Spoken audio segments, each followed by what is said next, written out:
سلام دوستان عزیز، روز بخیر. امیدوارم که حالتون خوب باشه، سال خوبی رو آغاز کرده باشید. سال خوبی رو برای همه شما آرزو میکنم. امیدوارم در این سال تمامی ملل در ایران به حق و حقوق انسانی و ملی و حاکمیت خودشون دست بیابن و این امکان پذیر نیست جز اینکه ما به حقوق اولیه و انسانی خودمون که به نظر من حقوق حاکمیتی هستش به اون دست یابیم. اجازه بدید اینو در بیارم. این به هر حال برای خوندن مشکل ایجاد میکنه ولی خب چاری نداریم. خب بسم الله الرحمن الرحیم. با برنامه 14 مهندسی جهل در ایران و حتی در جهان در خدمتتون هستم. امیدوارم که روز خوبی رو با هم سپری بکنیم. من چون قبلا تعداد کتاب رو دانلود کردم، فقط میرم اون فهرست کتاب ها رو در بیارم اینجا و چرا این نمیاد بالا؟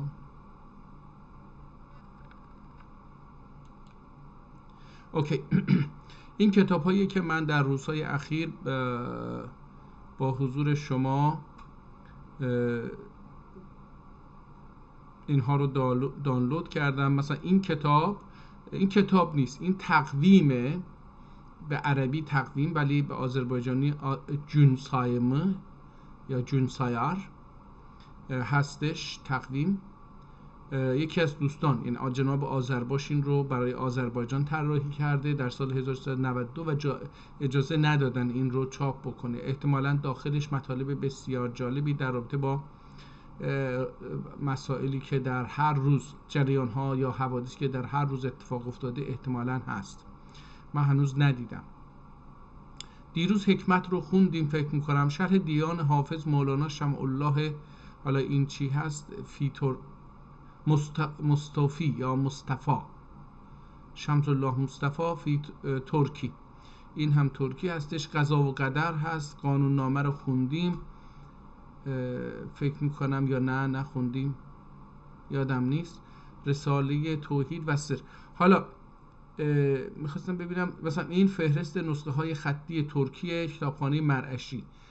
آیت الله مرعشی خدا بیامرز کتابخونه بسیار بزرگی داره که درش 200 جلد، بیش از 200 جلد کتاب ترکی خطی دستنوشته تاریخی وجود داره که لیست اونها رو در اینجا میشه دید. دده گورگود یک کتابی هستش تاریخی مال 1000 سال پیش و احتمالاً گفته میشه که از صحابه حضرت رسول، که این دورستن یعنی در جایی که این کتاب در اونجا نگهداری میشه هستش که جناب شاه مرسی اون رو چی کرد؟ تصحیح کرده یا چاپ کرده. ددمین کتابه دده گورگود، کتاب دده گورگود هستش که اینم ظاهرا در همون دوران همین دده گورگود دیگه. اینم هستش. گراچورلو، این رو شاعر بزرگ آذربایجان، شاعر شهید، در 341 صفحه این درباره این یه چیزایی نوشته. علم علیم رو خوندیم قبلا. طب آغرلار رو هم خوندیم. طب سیاهی رو هم خوندیم. مظهر ترکی این مظهر ترکی رو هم فکر میکنم خوندیم. بله، محمد منجنی آذربایجان مقدمه کتاب. و اینم مظهر ترکی مقدمه این کتاب هستش که اینم خوندیم. متقی، اینم کتابی هستش که به نام متقی. دیوان لغات ترک، ترجمه دکتر صدیق خدا بیامرز. دیوان لغات ترک، اینم همین کتابه فکر میکنم ولی با اینجا جناب صدیق این رو خدا بیامرز ترجمه کرده بود، اینجا این نیستش. دیوان لغات ترک بسیم آتالای، این هم بازم دیوان لغات ترک باشه که فکر کنم بسیم آتالای اینو چیز کرده. موسیقی و افلاک اینو خوندیم. حساب فلسفه‌سی، علوم ریاضی اینو خوندیم. طب اسلامی رو هم خوندیم فکر کنم. عاشق پاشا دیوانه، فکر کنم اینم خوندیم. شرح مثنوی فکر میکنم اینم خوندیم. مدخل حقوق صناعه، سözlük، صورت اهل سنت فی الکتب المدرسه الایرانیه، نبیل. اینا کتاب هاییه که دیگران فرستادن، من دانلود کردم که فرصت کردم اینا رو بخونم. متاسفانه Türkçe kökler sözlüğü، این هم ریشه کلمات ترکی رو داره بررسی میکنه که چی هست چیست. وطن حواسی، اینم یک کتابی که یکی از دوستان نوشته فرستاده. کتاب های بسیار زیادی اینجا هستش. حالا اجازه بدید من از اینجا چیزی رو خیلی متوجه نشدم. از اینجا اگه بریم به تلگرام و از تلگرام بتونیم نسخه خطی، دیروز کتاب نذاشتن جناب آذرباش، من یک مقدار خیلی بالا برم یک کتاب جدید پیدا بکنم بر حسب شانس، یا شانس و یا از میان این 4000 کتاب. این ölünmez چی هست؟ 42 صفحه، جالبه. ölünmez اینو بذارید دانلود بکنیم ببینیم چی هست. امیدوارم که حالا این که داریم دانلود میکنیم برای اینکه چیز نشه، الاوراد، اینم 92 احتمالا مربوط به دعاها و این هاست. اشعار شعرا 98 صفحه، اشعار ترکی، عربی، فارسی. این مالکی هست مشخص نیست، البته میشه اینا رو اشعار اقسامی، دوباره اشعار، اینم اشعار هست، اینم اشعار هست، اینم اشعار هست. امروز شانس ما خورده به اشعار دوباره اشعار 60 صفحه، اشعار هلیه یا هلیه خاقانی در 1189 در 64 صفحه نوشته شده. اشعار ترکی فارسی اونم آدم باید بخونه ببینه. ادبیات صوفیه، سکرنامه. برگردیم ببینیم اون کتابی که میخواستیم دانلود شد یا نه. امروز میخوایم بیشتر اشعار زدیم امروز.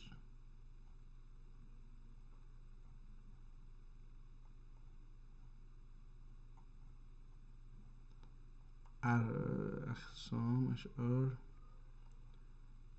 اشعار فکر کنم این بود. الاوراد.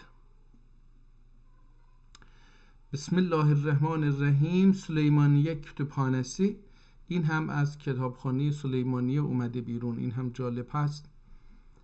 قال النبی علیه السلام ان لكل شیء مفتاح و مفتاح الجنة حب الفقراء و المساکین، صدق رسول الله.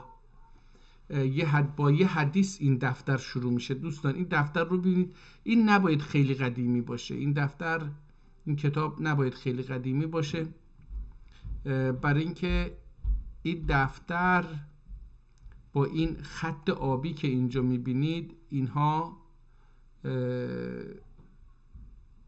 فکر میکنم، من تاریخ کاغذ رو به این شکل نخوندم. درسته در مورد تاریخ کاغذ یه مقدار مطالعه کردیم در دانشگاهی، دو سه واحد درس خوندیم در مورد انواع کاغذ و اینجور چیزا، ولی دیگه در این حد وارد نشدیم ببینیم که مثلا از چه زمانی خط آبی رو به عنوان اینکه سطر رو روش سطر باشه و روی اون بنویسید آوردن چاپ کردن، اینها رو نخوندیم متاسفانه. در هر حال اینجا الاوراد وردها،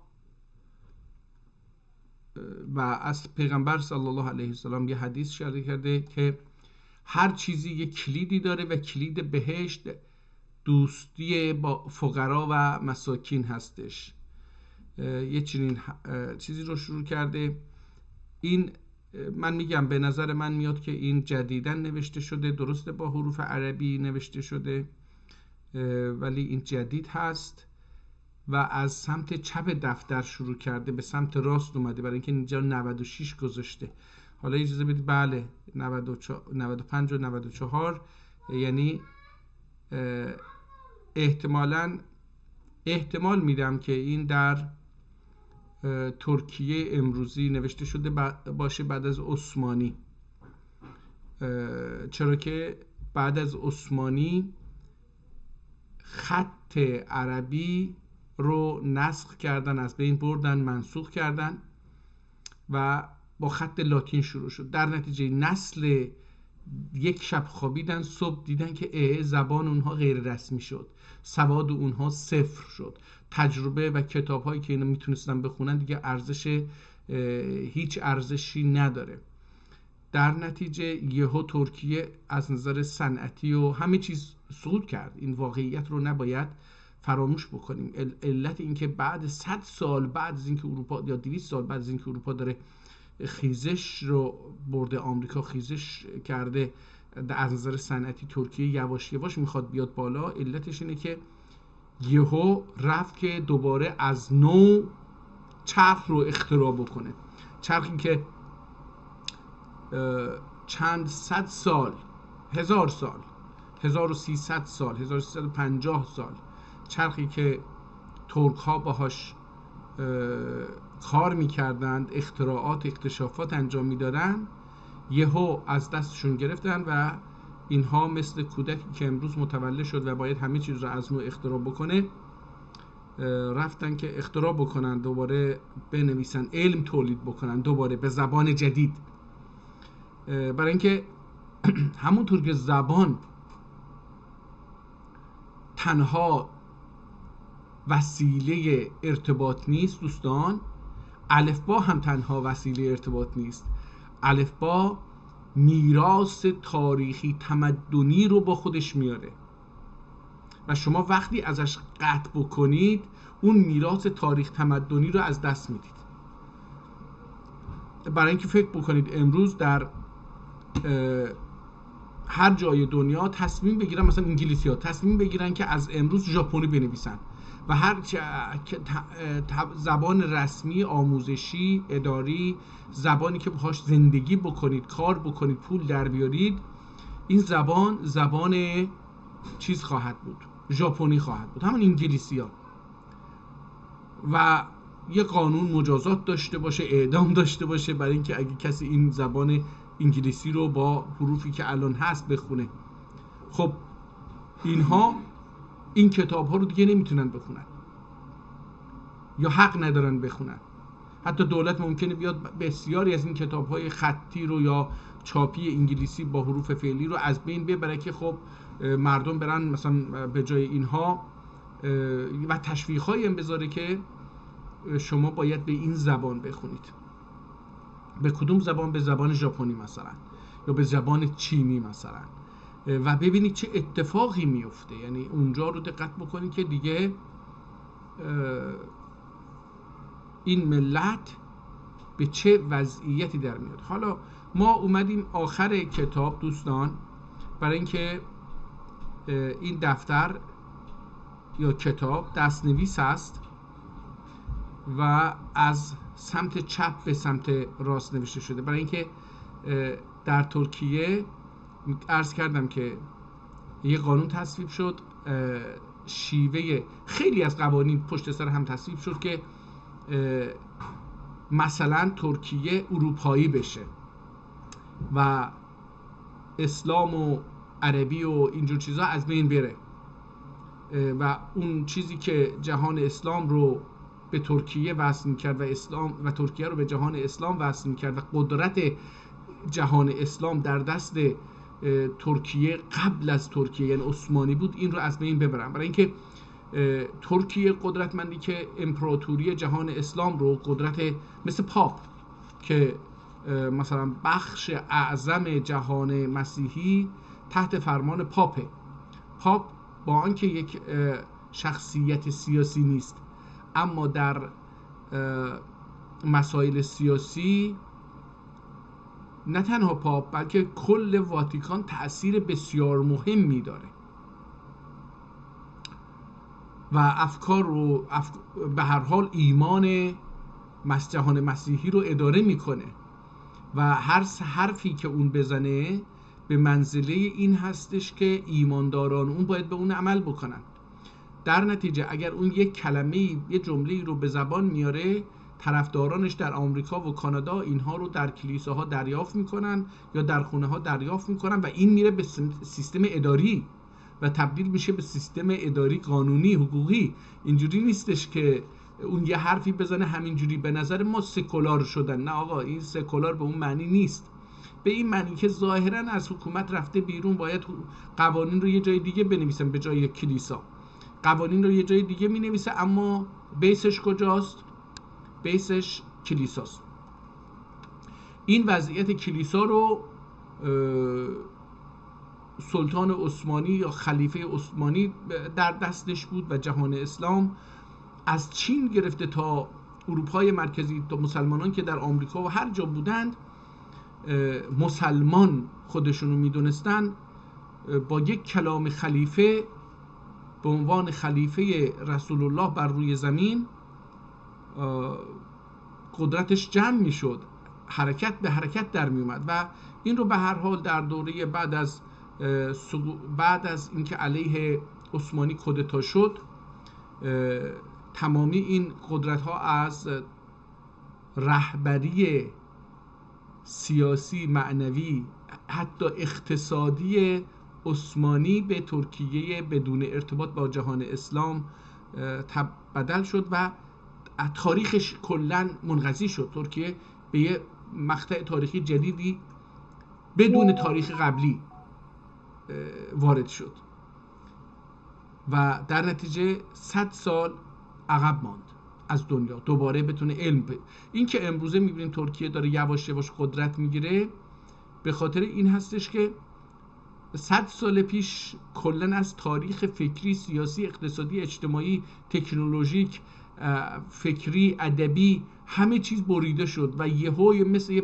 کودک زاده شد و الان داره این کودک مثلا بگیم 13-14 ساله داره یواش یواش به بلوغ میرسه، امیدواریم انشالله برسه. این کتاب این جناب آذرباش از صفحه 6 عکس شروع کرده بگرفتن یا چون از سمت راست عکس گرفته، در صفحه 6 این تموم شده دیگه. چیزی از 6 به پایین یعنی 5 و 4 و 3 و 2 و 1 چیزی نبوده که عکس بگیره، در نتیجه عکس نگرفته. حالا یا برگ ها نبوده یا اینکه هرچی. بسم الله الرحمن الرحیم. اللهم من دخل الشک فی ایمانی ولم اعلم به تبت عنه الیک و اقول لا اله الا محمد رسول الله. اللهم من دخل الكون في الصلاة فلم اعلم به تبت عنه الیک و اقول لا اله الا الله محمد رسول الله. اللهم من دخل الشرك في توحید و ایاک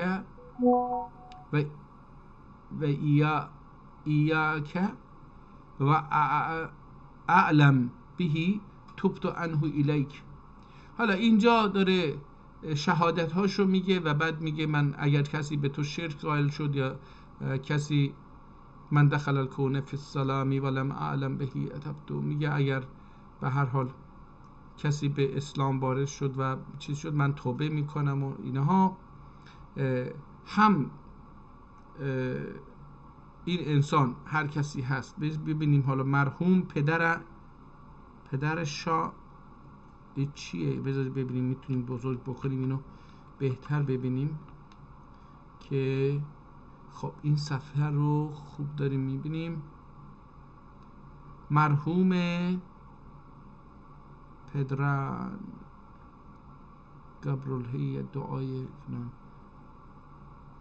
2 مارت 1975 2 مارچ 1975 والده فی هف گاوشتو ساعت احتمالا مادرش در این تاریخ مرده، فوت شده ساعت 13:25 بعد از ظهر این تاریخ. این کتاب خیلی جدیده، دست نوشته هست. این صفحه 9 چیزی نداره. صفحه 8 رو ببینیم چی هست. بسم الله الرحمن الرحیم. والخلیل والبخال والحمیره والیحمر کبوها و زینه. این کلا مثل این که عربی نوشته. بذارید ببینیم، حالا صفحه بعد بیایم ببینیم چی هست.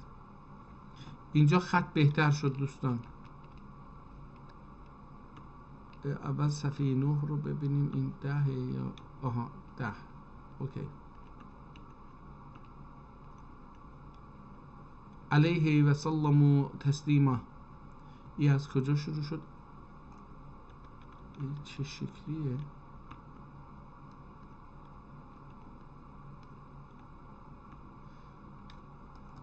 این کتاب رو مثل این که از اون طرف شروع شده. بله احتمالا این کتاب رو سفر رو درست اینجوری زده، ولی احتمالا از اینجا شروع شده، یعنی از همون جایی که جناب آذرباش گذاشته بودن. تا الان که میبینم این عربی هست، ترکی نیست. حالا یه چند صفحه رو هم ببینیم، اگه عربی بود که جزو این برنامه مهندسی چیز نیست. چه خط زیبایی داره، ولی همش عربی هست. این فقط احتمالاً بله، این تا اینجایی که من دارم میبینم همش عربیه. خب این از چارچوب اون چیزی که البته اینجا ترکی داره. خب پس اجازه بدید بریم از این طرف شروع بکنیم. لاهود عالم اسما و صفاته حمد و سوریله. اینجا بله ترکی شروع شد. جبروت اینجا معنی میکنه لاهود چی هست. عالم اسما و صفات. لاهود یعنی عالمی که معنا وجود داره. اسما به معنی معنایی هستش که انسان بر روی یه چیزهایی گذاشته. مثلا ما میگیم که عشق. این عشق، این صدایی که از دهن من میاد، این یه لفظیه که عرب‌ها روی یک حالتی گذاشتن که یه چیز رو بیان بکنن. این اسمه. و صفات هم عین اسمه، یعنی باز هم مثلا میگیم جزلیک، زیبایی، بلندی، کوتاهی، قدرت. اینها هم صفات. میگه اینها لاهوته. لاهوت یه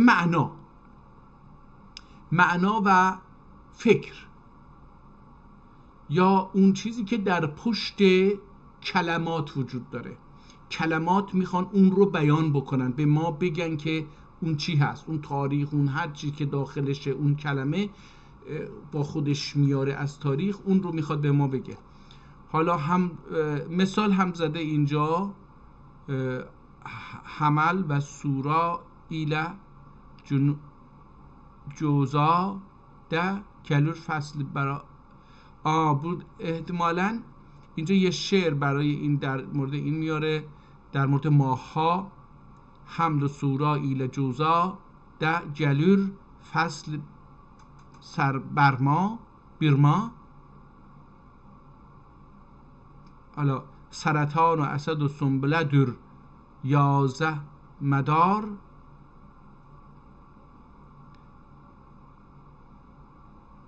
توتی göz فصلتی.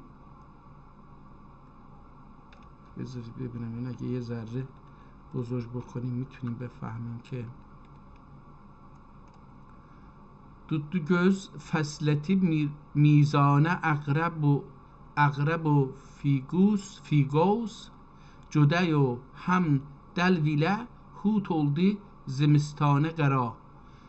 فصل بهار این باید باشه. پس هم حمل و سورا ایله جوزا ده گلور فصل بهار.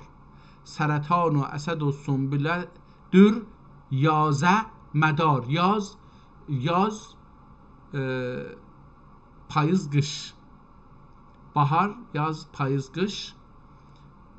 Tuttu göz fasleti mizane اغرب و فیگوس جده و هم دلویله هوت oldu زمستانه قرار. یه شعری در مورد ماه‌های 12گانه با اسم عربی ترکی اینها رو آورده. حالا به نظر من این خیلی لاهوت عالم معنی، جبروت عالم مجرده یعنی ارواح. من احتمالا اینجا اینها رو قاطی کردم. اینجا وقتی میگه اسم یعنی کلمات، خود کلمات، ولی وقتی میگه عالم مجرده یعنی ارواح، یعنی که معنی. به نظر من میاد معنا. ملکوت عالم ملائکه، ناسوت عالم بشره dirler. اینها رو گفته و جمله آخر یعنی اینها همه مجموعه جمله هست. ناسوت عالم بشره دیر. ناسوت هم به چیز میگن. اینها جزو کلماتیه که در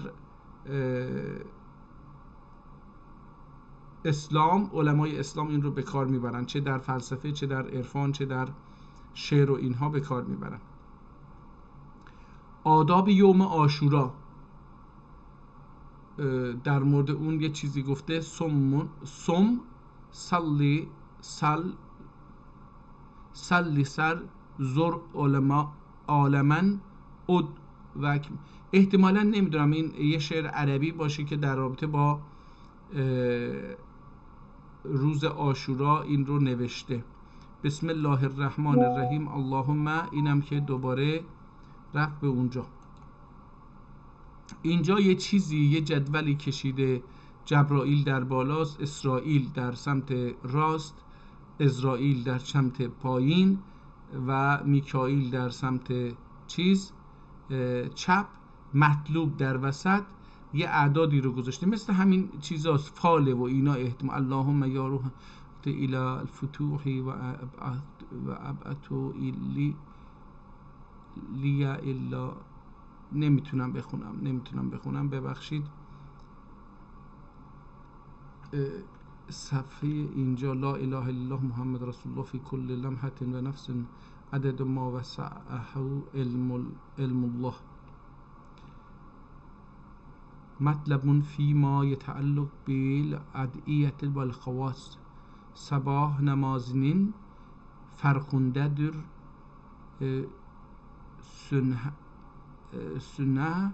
Sonra farkındadır. Sonra ona cür uğrad. ona جور اوراد.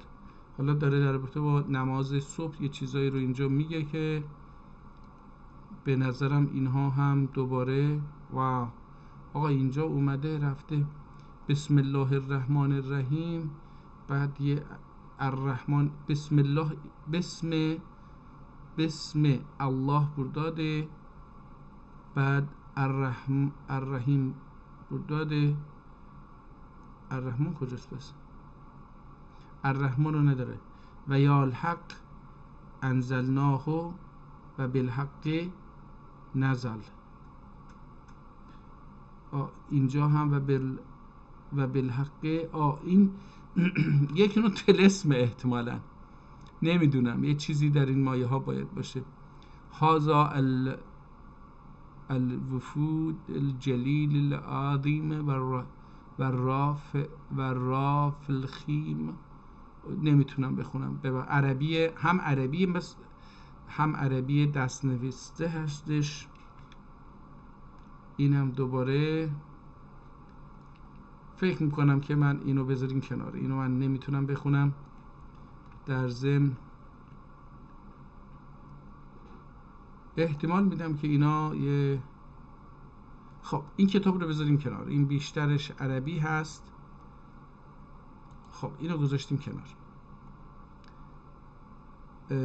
همینجوری که داشتیم این کار رو انجام میدادیم، حالا دوباره این رو بکشیم بالا و یک کتاب جدید پیدا بکنیم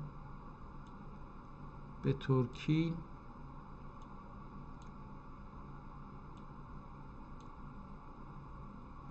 ای طالب ای برادر. بذارید ببینیم این عکس کدوم کتاب است. آها، ای طالب ای برادر این کتابه. بذارید ببینیم این ترکی هست یا نه. بله این کتاب ترکی هست. اینو میتونم دانلود بکنیم. این عکس اولشه.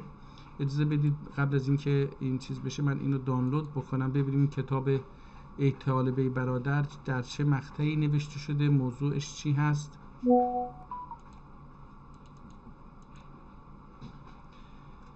صفحه اولش رو داریم میبینیم تا اون دانلود بشه. بسم الله الرحمن الرحیم. سنریهم آیاتنا فی الآفاق و فی انفسهم حتی یبین لهم انه الحق. این تا اینجا یه آیه است. ای طالب، ای کسی که میخوای آگاه بشی، بیل و آگاه اول. من اینو قبلا اعدام کردم، نگاه کنید. من اینو یه ذره بزرگ بکنم اینجا. اشتباه شد. این خیلی وقتی بزرگ میشه من تلاش میکردم این رو. بیل و آگاه اول. اینجا رو آگاه، اون گ آجاه، در اصل این آجاهه، آگاه نیست. این آجاه رو اول رو کشیده گذاشته، مثل 3 نقطه گذاشته. اول her ne ki ifade nişanlar vardır, nefsinde dahi vardır. Afakide, her ne ki afakide nişanlar vardır, nefsinde dahi vardır. من حالا 2 روزه هی تلاش میکنم. این فکر میکنم دیروزم گفتم در چند کتابی که اخیراً از عثمانی خوندیم به نظرم اومد که غ رو به کار میبردن. در ترکیه امروزی غ به کار برده نمیشه و دقیقاً ترکیه اون مقطع مثل آذربایجان بوده، خیلی نزدیک بوده. الانم این هم احتمالاً اگر تو اونجا نوشته شده باشه احتمالاً دانلود شده. حالا بذارید ببینیم این اگر دانلود شده که اینو باز بکنیم. اسم کتاب ای طالب هست و در 196 صفحه. جلدش رو میبینید دوستان. این جلد اینجا لبه کتاب هستش که باز میشه، این چرم میاد روی اون قسمت، یعنی کاملا دورش رو میگیره، فقط 2 طرفش احتمالا باز هست. این مثل کیف در میاد، یعنی اینجا انگار مثلا اینجا مثلا چیزی بوده که اینو ببندن. خیلی جلد جالبی داره، یه مقدار کهنه شده، از بین داره میره، ولی خب رنگش و اینا زیباست. با یه چیزی این رو ضربه زدن و روش حک کردن اینجا و اینجاها هم یه چیزایی هستش. اینجا کتابخونه، شماره کتابخونه هست. از یه جلدش یه چیزی، اینم داخل جلده. تقریبا این صفحه با سریشم چسبیده شده بوده در اینجا، حالا یه مقدار پاره شده یا پاره کردن. اینجا هم یه چیزایی یا پاره شده، صفحه بعدی دیده میشه، یا اینکه احتمالاً پاره شده. اینم باز از کتابخونه سلیمانی هست. اینجا بسم الله الرحمن الرحیم داشتیم میخوندیم. این کتاب صفحه اول و دومشه. پس ایمدی این چیزی که ما میگیم ایندی، در تبریز میگیم ایندی، در آذربایجان میگیم ایندی، در گذشته امدی. her kim alimin nişanların kendi nefsinde buldu, ilahi bildi. Netin Resulullah Ekrem sallallahu aleyhi ve sellem Hazretleri hadis-i şerifinde buyurdur. حالا اینجا یواش یواش داریم با این کتاب آشنا میشیم. خیلی خط زیبایی داره. هر kim alimin nişanların kendi nefsinde buldu. هر کس نشانه های عالم را در نفس خودش دید و به وجود آورد، یعنی الهی یا اللهی bildi، خدا رو شناخت. نتن کیم، ندن کی، یعنی به خاطر چه.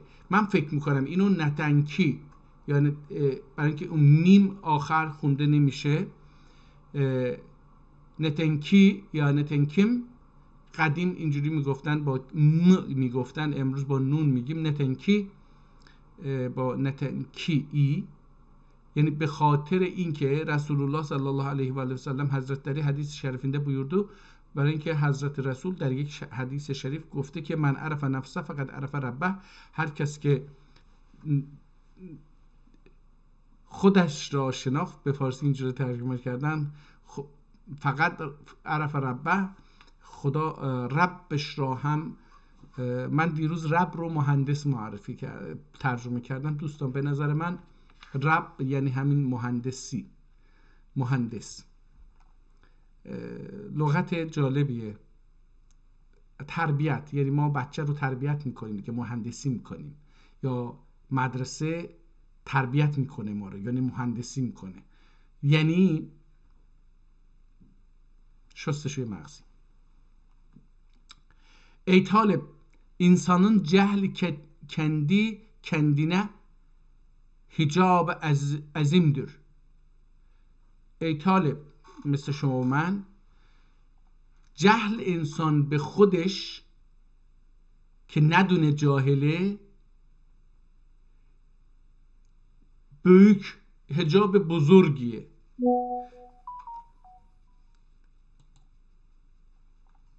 حجاب به معنی پوشش نیست دوستان.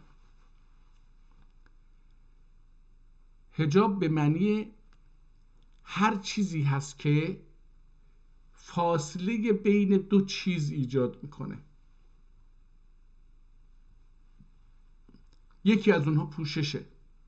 پوشش یه دیوار مانندی هستش بین تن من و دیگران و نگاه دیگران.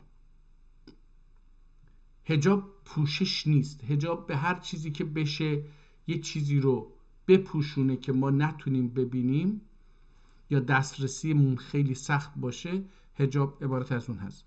حالا اگر ما جهل خودمون رو ندونیم که خودمون جاهل هستیم، مثلا ندونیم که آقا ترک‌ها در تاریخ کتاب نوشتن به زبان ترکی، خب این جهل رو ندونیم چیه؟ این حجاب بسیار بزرگه، برای اینکه ما خودمون رو نمیشناسیم، جهان رو هم نمیشناسیم، گذشته‌مون رو نمیشناسیم، نمیتونیم آینده‌مون رو بسازیم.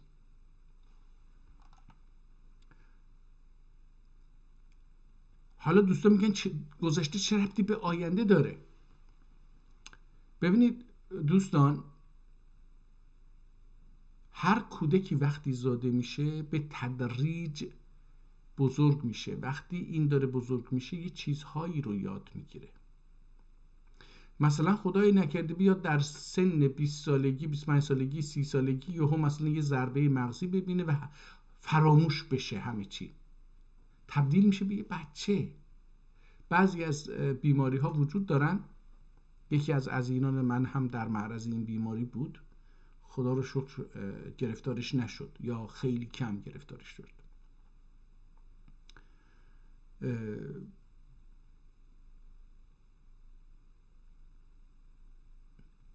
اگر نمیدونم، پزشکی نمیتونم توضیح بدم، اجازه بدین بگم که یهو یه اتفاقی میفته، شما انسان حافظه خودش از دست میده و تبدیل میشه یه بچه‌ای که متولد شده. 30 سالشه ولی مثلا هیچ کس رو نمیشناسه، ممکنه چند تا کلمه بدونه یا ندونه، نمیدونم یعنی این حالت رو، ولی خب برمیگرده به این که نمیتونه با دنیا ارتباط برقرار بکنه. جوامع هم همینطور هستن. جوامع هم بخواد اون گذشته، تجربه و علم و دانشی که دارن، هر چی که دارن از اون گذشته هست، بر اساس اون گذشته است که الان زندگی میکنن و آینده رو میخوان بسازن، چون که بدون رجوع به گذشته و استفاده از اون تجربه نمیشه آینده رو ساخت. باید چرخ رو از نو ساخت. مثال زدم که در ترکیه چه اتفاقی افتاد. خب در آذربایجان بدتر از اینه. در آذربایجان چه شمالی چه جنوبی بدتر از ترکیه است. برای اینکه ما آذربایجان شمالی و ترک ها در چین و در روسیه سابق و در روسیه اسبق روس تزاری و سابق تا جمهوری شوروی، ترک ها مغزشون و سرزمینشون و مغزشون اشغال شده بود با روسی، با روسگرایی، و دنیا رو از چشم روس‌ها می‌دیدن، حتی خودشون رو هم از چشم روس‌ها می‌دیدن. روس‌ها به اونها چی میگفتن اونها اونو باور می‌کردن. ما هم در ایران هرچی فارس‌ها و این مسیحی‌های غربی مهندسی کردن همون رو می‌بینیم از خودمون. در نتیجه نمی‌تونیم تاریخ بعدی رو بسازیم، آینده رو بسازیم. برای اینکه آینده رو بسازیم باید برگردیم به تاریخ خودمون و یا اینکه کلاً از دنیا مثل چینی‌ها ببریم و بچسبیم به این که یه چیزی رو ایجاد بکنیم، بعد از یه جایی یه کمکایی بگیریم و شروع بکنیم این کار. نمیدونم. حالا این کتاب رو اجازه بدید که بذارید ببینیم در مورد چی هست. ای طالب، انسانın جهل kendisine، اگر انسان خودش رو نشناسه و جاهل باشه، حجاب عظیم دور و مهنت مدر، احتمالا مدر درد آور، نمیدونم این معنیشو نمیدونم در اصل. حقه مدر الحقه gayette yaqin olduğun görmezin çün Irak göredir nekim Hakkı Teala Kur'an-ı Kerim'de buyurur. Nece ki bazam netkim nece ki Hakkı Teala Kur'an-ı Kerim'de buyurur ve nehnu اقرب الیه من حبل الورید. آیاتtan استفاده میکنه. حالا اجازه بدید بریم چند تا صفحه بعد. نمیخوام خیلی این قضیه، فقط میخوایم کتاب رو نشون بدیم که وجود داره. اگر یک چیزی هم بتونیم پیدا بکنیم که این کتاب رو چه کسی نوشته.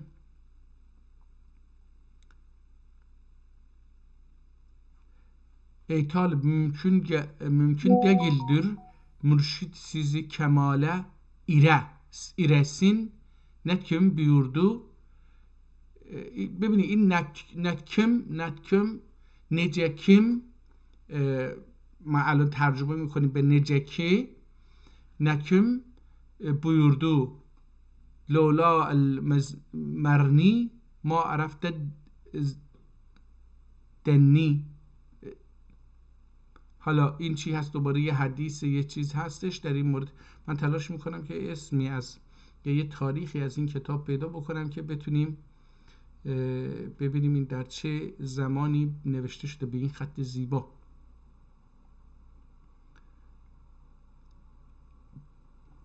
با اسرا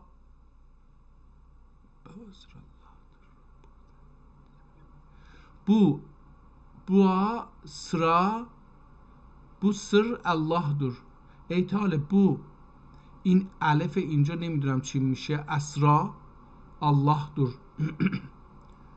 سر اصلی الله خدا هستش و bunun سری کتب سماویده و سر این هم در کتاب‌های آسمانی هستش، یعنی صحفده و توراته و انجیلده و زبورده هر نه سر vardır Kur'an-ı Kerim'de dahi vardır.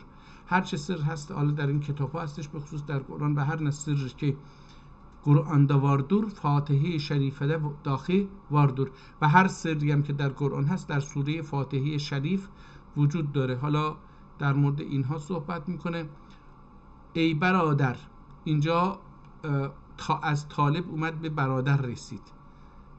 از این صفحه دیگه به این کلمه برادر وارد چیز شد.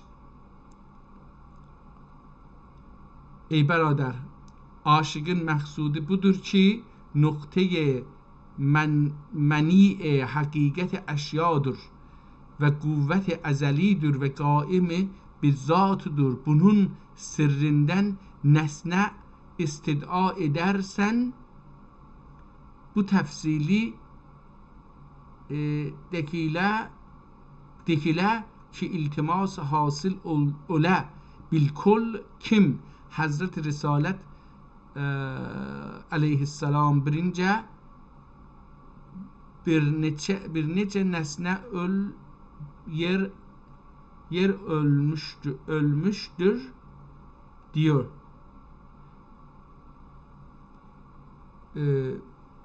خیلی جالب هست دوستان. دوباره اینجا ای برادر هستش و داخل بونا. حالا ببینید بونا اینجا با این قرمز که نوشته شده بونا، این بوکا دیده میشه، ولی چون که در زبان ترکی قدیم نوشته میشد اما نون خونده میشد، چون این نون مثل نقطه نیست، بونا اینجا این در دماغ خونده میشه. و دخی مشایخ، حالا باز هم اینجا مثل کتاب‌های قبلی که خوندیم روی کلمات مهم که ممکنه کلمات کلیدی باشه یا کلمات رفرنس باشه داره خط قرمز میکشه که تأکید بکنه روی این. متکلمدür و سمیعدür و بصیردür و جمله روحیدür. الامر دیوار و بردی. الله دیوار و بیردür. فکر میکنم اینو من دارم الله میخونم، یا اله دیوار و بیردür و یوسف و بو صف، نه این بو وصف معذرت میخوام، و بو وصف ابتدا و مس و kmez sıfatlar ve asami muhtelife ki zikr olundu cümlesi bir hakikate sırrıdır ki buna alim kuvvet ve alem edem ve alem in mümkinat ve alem mahiyat ve alem kulliyat ve alem haqaiq ve alem istimdad ve alem fitret ve alem ceberut ve nukti kul ve عقل کل دیرler. اوکی، خب ببین حالا من دارم متوجه میشم که یواش یواش کتاب رو چون نمیخونیم در نتیجه قطع میشه فکر آدم از اون چیز قبلی، در این حالی که در خوندن بعضی از کلمات به خاطر اینکه با اون تاریخ و جغرافیایی که درش نوشته شده و با اون ادبیات و زبان علمی، زبان اختصاصی، زبان خاصی که اون رشته تخصصی داره نوشته شده آشنایی نداریم، در نتیجه با خوندن بعضی از کلمات به شدت مشکل پیدا میکنم، ولی سخت نیست، میشه با خوندن یکی دو تا صفحه پشت سر هم با مفهوم، با لغات تخصصی، با نوع املای کتاب آشنا شد و فهم کتاب رو درک کرد. از اینجایی که من خوندم تا پایین و حالا از یکی دو کلمه که بگذاریم در خواندنش مشکل پیدا کردم، ولی در مورد اون یادتون باشه در مورد ناسوت و لاهوت و اینا صحبت کرده ابتدای کتاب. حالا داره میگه اون اسما رو توضیح میده. عالم اسما گفت، عالم اسما و صفات داره اونها رو توضیح میده که در قرآن اون در کتاب‌های آسمانی شامل اسرار هستند و هر اسراری که در کتاب آسمانی هست در قرآن هست و هر چیزی که قرآن داره سوره توحید داره. فکر میکنم توحید گفت، حالا یادم نیست. و حالا اومده اینجا، این چند صفحه بعد که اومدیم اینجا داره تک تک این کلمات رو میخواد توضیح بده که چی هستن. و داخل gördük ya bundan ulu azim yok ملک مقرب. این مثلا این کلمه رو که این شکلی می نویسه من کاملا متوجه نمیشم که این دیو به مثلا الان تو ترکیه به دیور biz میگیم گفت یا میگه، در ترکیه میگن دیو. عجبا این همین به این شکل نوشته شده. اونجا دیو آر و یردی، این یردی چی میشه مثلا؟ اینا رو باید میگم که کلمات رو خوند، ولی خب من این قسمت پایین رو که خوندم کاملا متوجه مقصود شدم که این مثلا در مورد سرش صحبت میکنه. مثلا بنا عالم قوت، عالم عدم نیستی. یعنی وقتی میگیم نیست یعنی یه چیزی هستش که ما میگیم نیستش. من نمیدونم این عدم چه شکلی ممکنه وجود داشته باشه که به هر حال از نظر ذهنی حداقل این معنا وجود داره که یه چیزی وجود داره که عدمه، یا وجود نداره که عدمه. یعنی عدم یعنی نبودن، نیستن. خب براش ما وقتی یه واژه میذاریم برای درکش از نظر ذهنی این رو هستش میکنیم. نمیدونم، من حالا نمیخوام در این بحث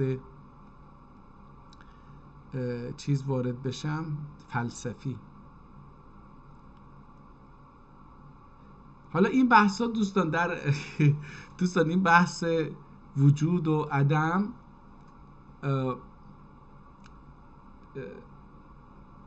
به زبان فلسفه شرقی اسلامی یا ترکی برای ما خیلی جذاب نیست. اما وقتی میگن اگزیستانسیالیسم، خب ما خیلی چیز میشیم، واو اگزیستانسیالیسم. همین وجود و عدم رو بحث میکنه و اتفاقا بحثای شیرینی در اینجا مطرح میشه که همین امروز هم در فلسفه مطرحه. افحسبتم انما خلقناکم عبثا، آیا فکر کردید که ما شما رو بیهوده خلق کردیم؟ هر شی اصلی نه رجوع در اونون کمالنده دیر. هر شی به اصل خودش برمیگرده و اون در کمال خودشه. عجب بیلیو مسن. بله، این حالا من دارم یواش یواش متوجه میشم که این در هر تاریخی نوشته شده باشه، همین که مثلا ما میگیم بیلیرسن بیل میرسن، در ترکیه میگن بیلیور مسون بیل میور مسون، آمیانشو میرسن بیلو مسون بیل مسون.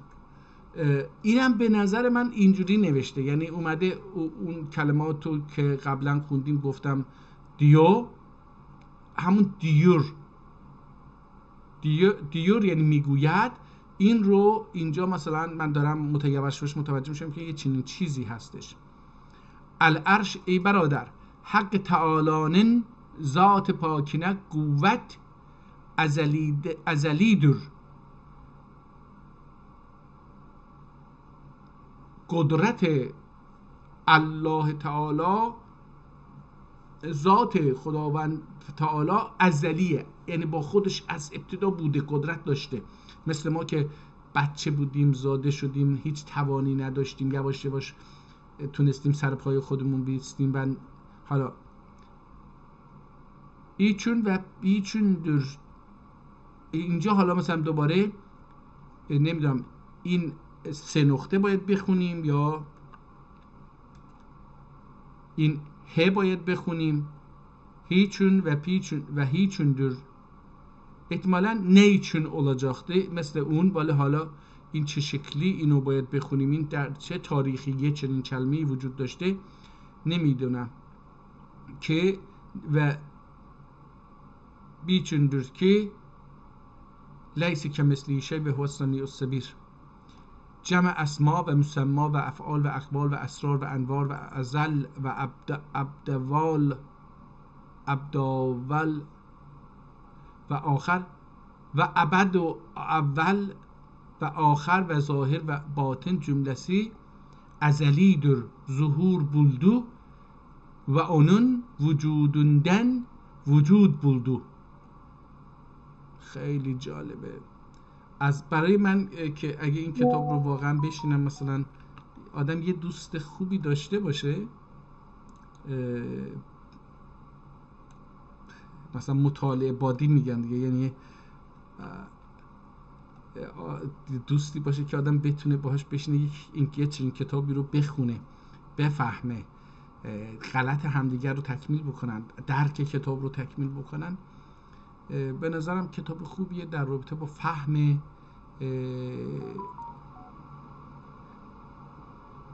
اسلام و فلسفه اسلامی در اصل، در فهم اندیشه اسلامی، حالا هم تو فلسفه، هم تو عرفان، هم تو فقه، هم تو اخلاقیات، تمام چیزایی که مربوط به اسلام هست، قرآن و اندیشه اسلامی. به نظر من کتاب جالبی هست که داره اینجا رو توضیح میده برای فهم اسلام به زبان ترکی. خیلی هم سخت نیست، چند کلمه رو آدم نمیتونه بخونه. حالا اونم عرض کردم در طول خوندن چند کتاب، چند تا صفحه، یواش یواش زبانش عادت میکنه، به این زبان و به این چیز عادت میکنه. بعضی از لغات رو هم باید مراجعه کرد، خون به هر حال، یعنی با زحمت کشید. بدون زحمت نمیشه یه چیزی رو به دست آورد.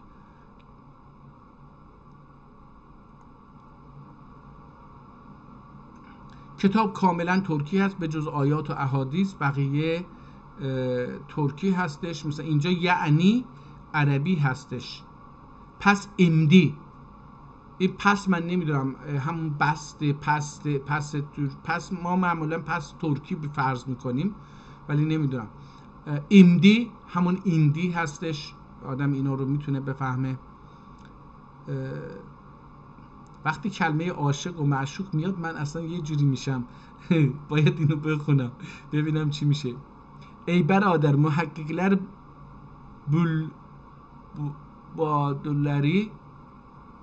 Boğadları bir ismle dahi zikrettiler. Aha, ای برادر محققler bu adları آ رو، حالا متوجه دارم میشم که آ رو خیلی کوچیک میذاره کنار د. نگاه بکنید این مثلا املاشو، الان این برای چندمین باره که من فکر می‌کردم این اصلا صداست و حالا میبینم که این آیی که اینجا هست، این آی صدای بلنده. Bu adleri bir ismiyle dahi zikrettiler. Yani aşık و معشوق و عشق dediler. soyuk حالا یه ذره اینو کوچیک بکنم که عشق dediler suyuh متأخرین یا yuh dediler. suyuh احتمالاً سیر و سفر کنندگان، سیاحان، یه چنین چیزی، نمیدونم حالا این سیوح خونده میشه یا این که نه، مطمئن نیستم. باید متن رو چند بار خوند، یعنی اومد تو معنا دید که آیا در مورد مثلا سیر و سیاحت هم صحبت میکرده که این رو ما سیوح بخونیم یا نه این یه چیز دیگه است. ولی در چیزی که دیده میشه اینجا سیوح متأخرین، مدرک و مدرک و ادراک، مدرک و ادراک. حالا اینجا که dedikleri gibi مدرک عاشقه و مدرک معشوقه و ادراک عشقه dirler. چقدر زیبا دیگه من نمیتونم اینها رو معنی بکنم. این خیلی ترکی یه عالم بوده. متاسفانه من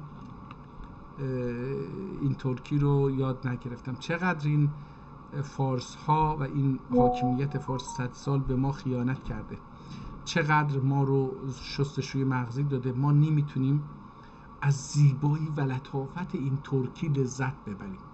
خیلی لطافت داره، هم تو نوشتن، هم تو کلمات، هم تو مفهومی که این کلمات داره.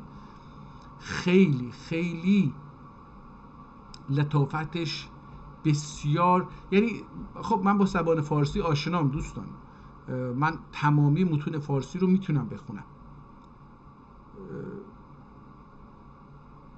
تمامی عمرم، این حدود 60 سال عمر دارم، من فکر کنم 50 سالش رو فقط فارسی خوندم، ولی این لذتی که من الان دارم با این کتاب‌های ترکی میبرم، لذتی که در وجود من، جدی میگم اصلا نمیخوام دست بردارم از خوندن این کتاب‌های ترکی. خیلی زیبا، و اون در حالی که دست نوشته هست برای من خسته کننده باید باشه، چون قبلا مثلا هرچی دست نوشته بود و اینا نمیتونستم بخونم، فارسی رو میگم، ولی الان که دارم اینها رو میبینم که نه، من توانایی این رو دارم که اینها رو بخونم و مثلا این رو از حروف عربی به حروف لاتین تبدیل بکنم مثلا، یا به فارسی ترجمه بکنم مثلا. این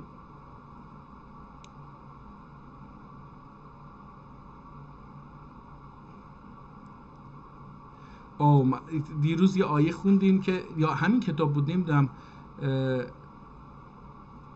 و ما خلقت الانس والجن الا لیعبدون، دیروز خوندیم اینا رو. این آیه رو امروز هم اینجا دارم میبینم، میگه که ای یار لیعبدونی الا لتعرفو ایله، تفسیر اتمیشلر میگه اینجا لیعبدون برای این نیستی که بیای نماز بخونی، نه، میگه لیتعرفو، بفهمی من رو، درک بکنی، نه یا عارف بشی به من، آگاه بشی.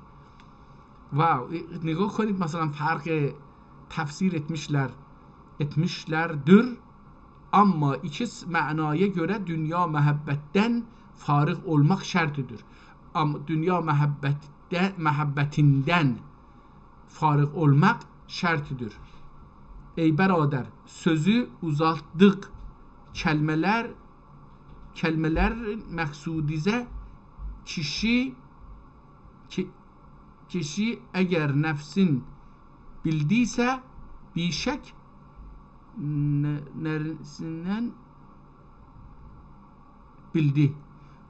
اینجا یه کلمه نوشته که باز با یه املای متفاوت نوشته، متوجه نشدم، یعنی باید این رو روش دقت کرد.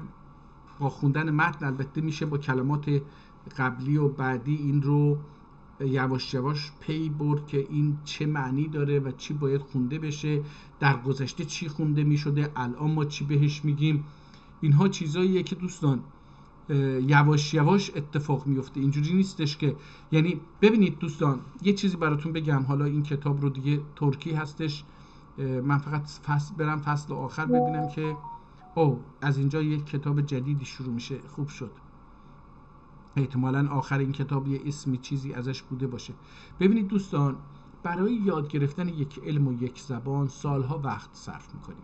مثلا اگه شما بخواید برید کانادا و آمریکا، یک کشور انگلیسی زبان مثل استرالیا، شما باید سالها وقت بذارید انگلیسی رو یاد بگیرید.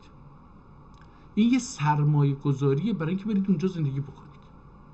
شما اگه بخواید یه تخصصی بگیرید که پول در بیارید باهاش زندگی بکنید، میرید شاگردی میکنید، چند سال شاگردی میکنید یاد بگیرید، یا اینکه نه، میرید مثلا مکانیکی میخواید یاد بگیرید، میرید یا باید برید یه جایی درسشو بخونید، دانشگاهی، کالجی، جایی یه 4 سال 5 سال 8 سال درس میخونید، مکانیکی رو یه مقدار یاد میگیرید، بعد میاد شاگردی میکنید. یا اینکه نه، میرید شاگردی میکنید، بازم یه چند سالی شاگردی میکنید تا این کار رو یاد بگیرید.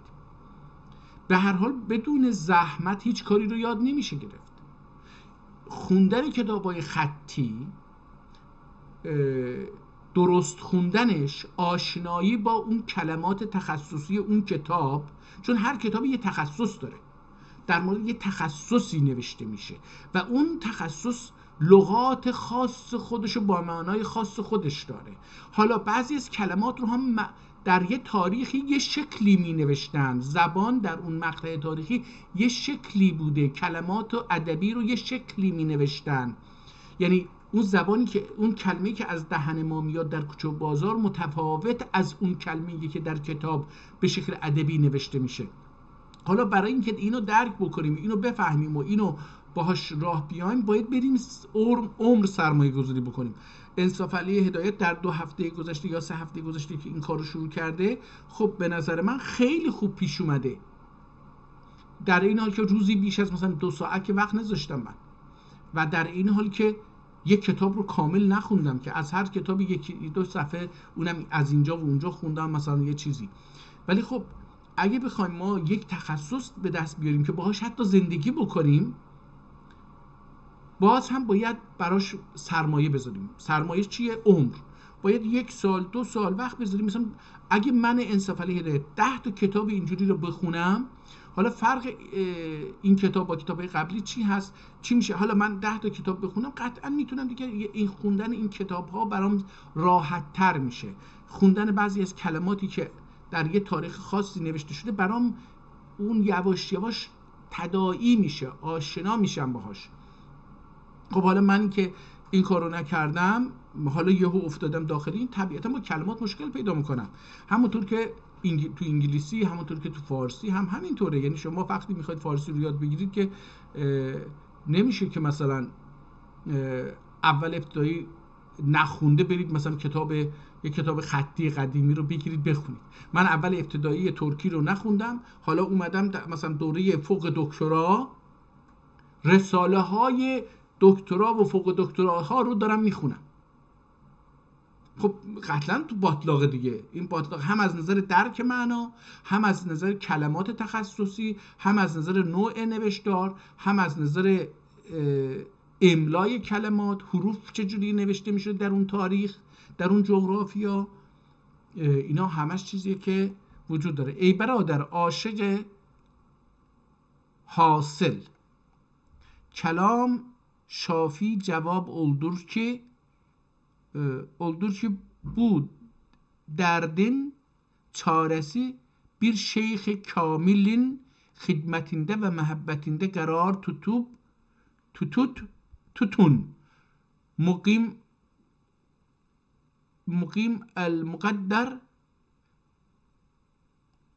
المقدر تمت الکتاب به اون الله تعالی.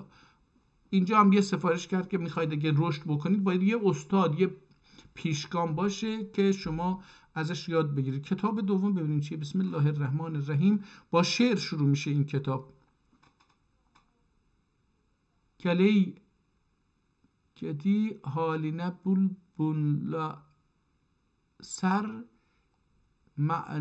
معنیده kendi müfeddirin bilenler eriştiler bu vahdet menziline can baş terk edenler eşk yoluna.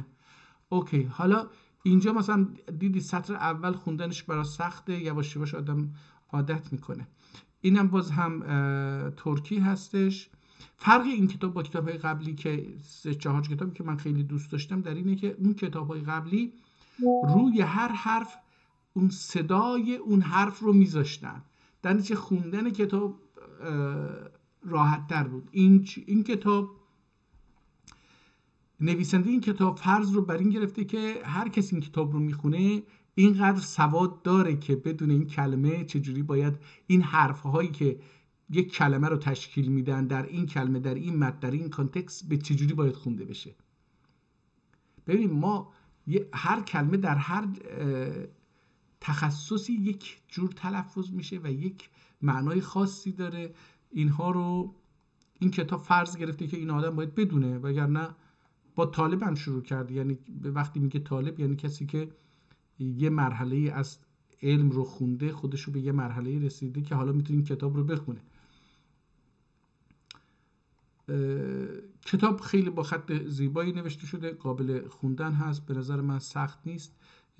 کتاب از اینجا دوباره شروع میکنه، خطش تغییر پیدا میکنه. از اینجا نگاه کنید، این 2 صفحه رو کنار هم قرار بدیم، تغییر پیدا میکنه، ولی دوباره از صفحه بعد دوباره برمیگرده به همون شیوه قبلی، فقط یک صفحه رو یکی دیگه نوشته. حالا اجازه بدید من برم اینجا. نصر در فصل حکایت بست.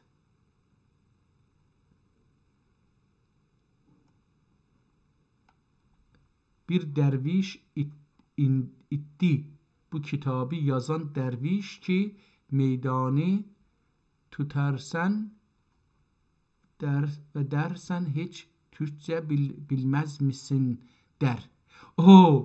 خیلی جالبه، این به درد میخوره. میگه bir derviş indi bu kitabı yazan dervişine meydanı tutarsan, derviş ki meydanı tutarsan dersen hiç Türkçe bilmez misin.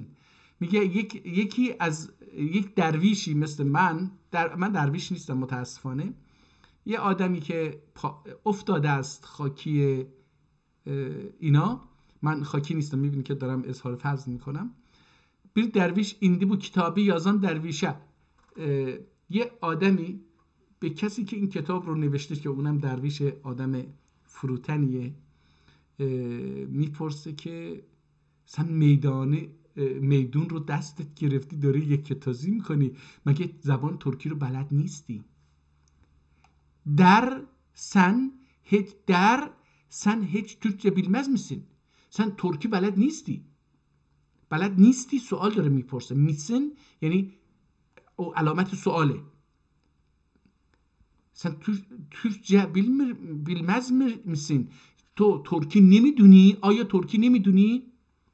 در میگه bir hikayet söyleyi ve birsin derviş idir başımdan geçen hikayetimi söyleyeyim yoksa eşidilmiş hikayetimi söyleyen dedi. Başından geçen hikaye söyledi dedi. Derviş indi burada herkesten kimden can iden sultan vücudinden bir can iden dedi. Dahi bu yeri kökü düzdü kökleri. حالا میگه که من حکایت خودم رو بگم دیگه. حالا میاد حکایت خودش رو میخواد شروع بکنه، بگه که من ترکی رو چجوری مثلا با یاد گرفتم، بعدش با شعر ادامه میده. اینجا من یه شعر دارم میبینم، بذارید ببینم میتونم اینو بخونم. از اینجا söyle iştelem dediler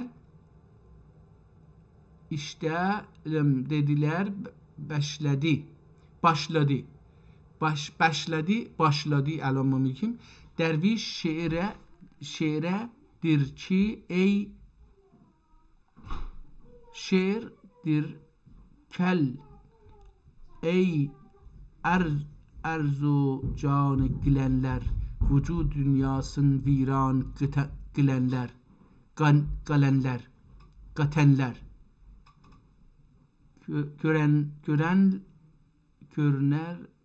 görüner aşkar ol can و vücud re münacat eyleyenler her sucude. حالا داریم یواش یواش این رو میتونیم بخونیم. vücud ile canın aziz edenler özünen bulup işin temiz edenler vücudunda hakla beleşenler vücudunda hakla beleşenler bulaşan. حالا ما میگیم bulaşanlar bileşenler vücud fitresin bahri roşenler özünü ayrı görmeyenler özünden hakkı gayri görmeyenler erişip menzile sağî olanlar fenasız ta ebed baki olanlar bihicab hakla veslet bulenler sıfat zata erip zat ölenler beni görünce menzile erdim, ne isterdim beni buldum, ne gördüm. Ne isterdim bunu buldum, ne gördüm. Bu meclisin alasında sır oldum. این اعلا، این یا اعلا هست یا آرا. Bu meclisin alasında sır oldum. Hemen ben dahi bunları bir oldum. Bunların bir oldum. با اینها یکی شدم. eriştim باقی menzile hakikat. Vahid oldum. Beliş guldi ne yar. Ne yar. Bunu dedi sır ağzında derviş. Bunu dedi sır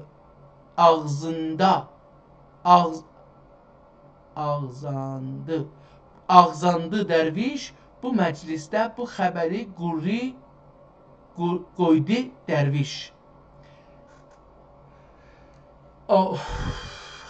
حیف که من وقت ندارم که نگاه کنید دوستان. به نظر من باید واقعا گروه های دوستانه تشکیل بشه، این کتاب های این چنین رو بذارن با هم بخونن، برای اینکه واقعا شاهکاره. ما خیلی از دست دادیم. زهی منزله بول سلطان اردی. زهی منزلنه یل سلطانه اردی وجوده. حالا مثلا اینجا ه رو حالت ر داده بهش، حالا یاوشروش متوجه میشم که این دیگه ه هست، ه با مره نیستش، یا مر و هر نیست. زهی منزل جهه بول یل سلطانه اردی، یا منزل نه زهی منزلینه یل سلطانه اردی وجوده گترسی امانه اردی. وجوده گترسی امانه اردی. Güneş doğdu nagah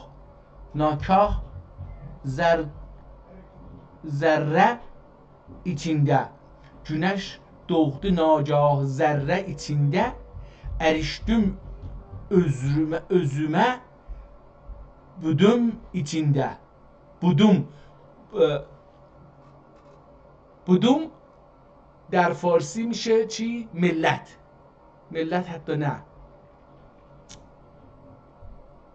ملت مفهوم سیاسیش ملته، بگیم جمعیت بهتره. این با بولدوم فرق داره. اینجا به معنی انبوه انسان ها، تنهایی در دل خیلی انسان ها. Güneş doğdu nagah ذره içinde.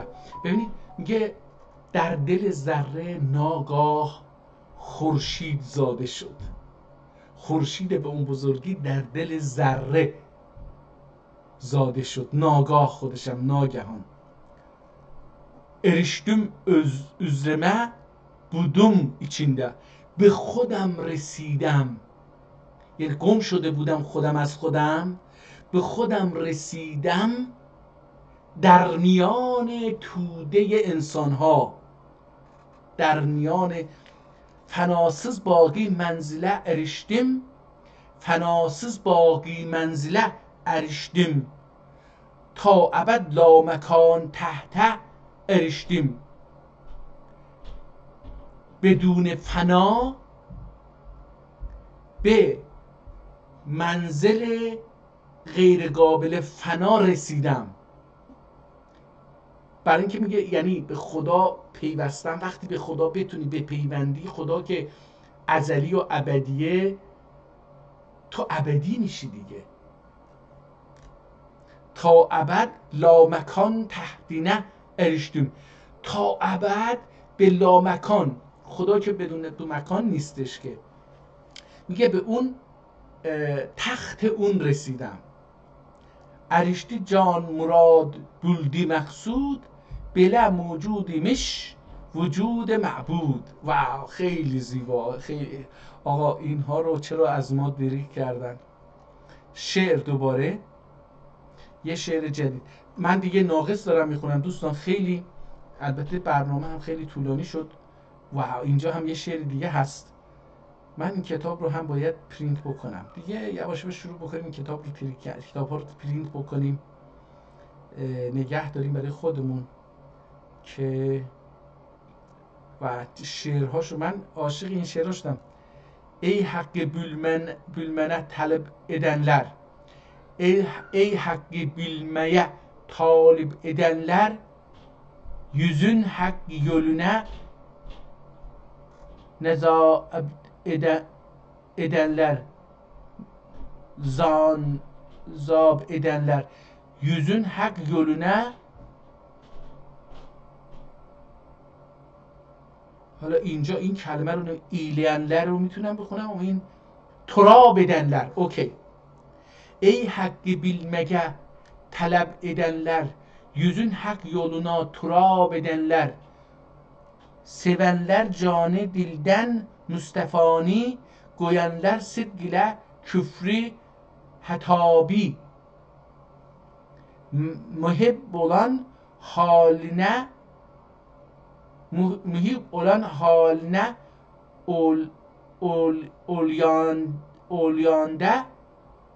olyada, gülenler aslini fer'i cane, vücud şeyatin helak edenler, canın gaflet basından pak edenler, ölenler her nefes hakla veslet, ölenler her nefes hakla veslet, gülenler bu degerde der dur vehdet, gülenler bu gezede gezende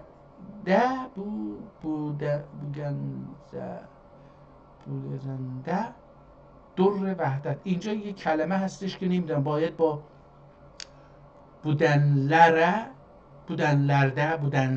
بودن. حالا اینجا این مثل که روش 3 تا نقطه داره ولی احتمالا یه چیز دیگه خونده میشه که قبلا هم دیدیم نتونستیم بخونیم. اینجا هم اینو دیگه نمیتونم بخونم. هم شعر داره هم تشریح داره، همین که عرفان رو داره توضیح میده. نظم شعر درویش دوباره اینجا نظم گفته و اینجا ببینیم که چین تبت به اون الله الملک الوهاب. جالبه که این آدم‌های عارف میخواستن درویش بمونن، خودشون رو معرفی نمی‌کنن. البته اگر این کتاب رو از اول تا آخر آدم بخونه حتما یه جایی یه اشاراتی میتونه پیدا بکنه که این چه کسی نوشته. بسم الله الرحمن الرحیم.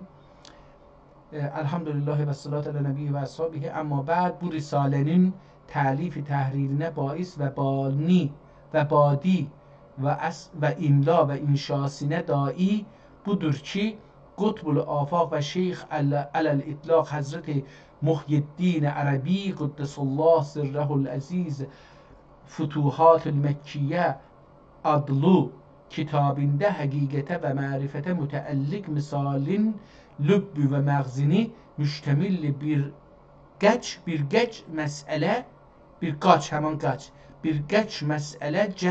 cem alınub lakin kitab-ı Arabiye'den istinbat ve istihraca kudreti olmayan ahvan hakkında gizli genç mesabesinde olmağın muhalefete kadir olmağımız aziz Merra Efendi aziz Merra Efendimiz Hazretleri. این احتمالا مولا عزیز مرا این کلمه رو بازم اینجا نمیدونم چون اسم حالت داره، نمیدونم. عزیز مولا مثلا باشه. افندimiz Hazretleri سلم الله تعالی tezkiye tercüme ölünmeğele ol küzlü genci izharı ölmene ölmesin emr ve işaret ettiler ki ecelden el ma'mur el ma'zur ma sed fence mahma. احتمالا اینجاش عربیه. المأمور مازور ما صد فنce mahma emken tercümesine şuru eyleyip ve münasip iktiza ettiği üzere bazı gevaidul ilhak ve ulundi. Hakikatte bu hagir dest katibde kalem ve guvasinde yetru keman musabesinde olduğumuza de reb ve keman yoktur.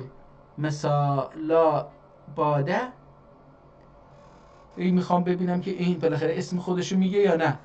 مجازی ile mest olan kimsene şetelki halinde. حالا اینم شتلکی نمیدونم، یعنی شتلنی halinde. نه اونم نمیشه. halinde bazı kelimat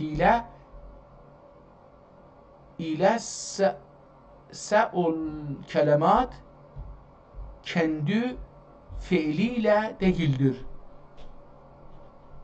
Badu fiilidir.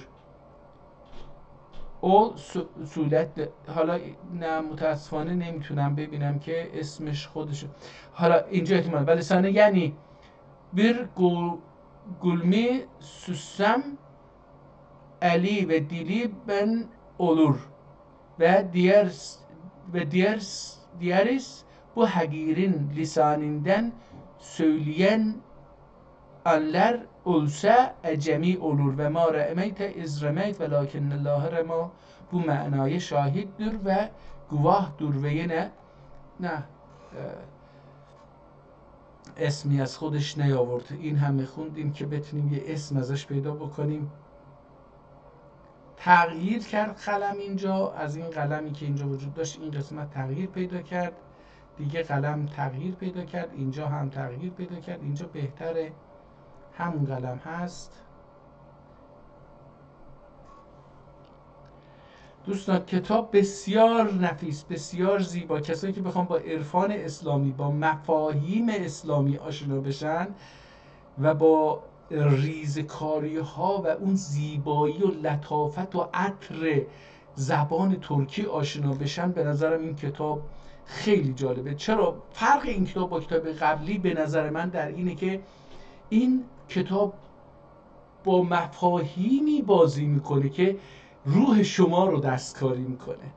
به نظر من به این خاطره که فرق داره این کتاب با بقیه، برای اینکه بیشتر به مفاهیمی که البته من مثلا شخصا با این مفاهیم حال میکنم، یعنی با مفاهیم عرفانی و فلسفی حال میکنم. در جلسه نه از عرفان چیزی میفهمم نه از فلسفه، ولی دوست دارم بشنوم، بخونم و وقتی هم که فهمش برام راحته، درکش برام حسش برام راحته، خب لذت میبرم. مثلا خب من اینها رو احتمالاً فارسی هم خوندم، دروغ نگم، من فارسی هم فلسفه خوندم، هم در مورد عرفان اینا خوندم، عربیش هم خوندم اتفاقا. ولی این مفهومی که ترکی برای من داره و این لذتی که من این چند روزه از کتاب‌های ترکی خوب دارم میبرم، با اینکه سختی خودشو داره و با اینکه یک سفر رو کامل نمیخونم، یک متن رو کامل نمیخونم، یک کتاب رو کامل نمیخونم، ولی واقعا لذت عجیبی روی من میذاره. عشق زیبایی رو در من یه چند چیزی البته دست به دست هم دادن و حس جالب آشگانه‌ای رو در من به وجود آوردن که نور جدیدی رو در زندگی. نگاه کنید به همین که گفتم عشق، کلمه عشق رو من هر جا میبینم، عشق و عاشق و معشوق اینا توجه هم رو جلب میکنه. اینجا هم عاشق روی ببینیم حالا در مورد عشق چی میگه. kendiye arz edip bir yüzden nazır olup kendinin hüsnini görüp aşık ve mizan olup niyaz üzere olup ve bir ve bir yüzden maşuk olup baz ve işve üzere oldu. Kendi hüsnü kendüye arz edip cilveker oldu demek olur. Bu محله ذات حالا ترکیه، کتاب ترکی هست در مورد عرفان. من به جسارت میتونم بگم که در هیچ کتاب فارسی یه چنین لذتی رو نبردم. این بخش آخرم بخونیم، کتاب تموم شد. فقط ببینیم میتونیم یه اسمی از نویسنده در بیاریم اینجا. بذارید ببینیم. Bu محله مناسب değildir belki keşfi haramdır murad edenin ببینید مثلا اینجا ادن این که و یه سه حالت سه نقطه داره، این معلوم که برای خوشنویسی نباید اون رو خوند. حالا در مطالب قبلی اینو میدیدیم من تلاش میکردم اینو بخونم در حالی که اونو نباید خوند. حالا دارم چرا که اینجا میگه که کشفی حرام دور مراد ادن انسان کامل آنینه یا بشون من لم یزرق لم یعرف تحریری ایله ölmez و سلام تمت. آقا این آدمای درویش برای اینکه شناخته نشن، ببینید عارف افندی، نه عارف افندی نیست، فکر کردم عارف افندیه. پس عارف گنده iki cihan inesinde görünen بله. حالا من دارم این کلمه رو متوجه میشم که در این کتاب این حالت که روش سه نقطه داره این نباید خونده بشه، برای زیبایی کلمه آورده، یا شاید هم در گذشته یه چنین حرفی وجود داشته که ما دیگه من نمیدونم. حالا اون احتمالات رو باید در نظر گرفت. به هر حال کتاب جالبیه آقا. ما در باقیات و صالحات دوستان فکر میکنیم که اگر اسمی از خودمون یادگار بذاریم باقیات صالحات میرسه، ولی این آدم هایی که اسمشون هم ننوشتن نگاه کنید، وقتی ما این کتاب رو میکنیم این لذت رو میبریم، خود این احسان به روح این نویسنده ها هستش.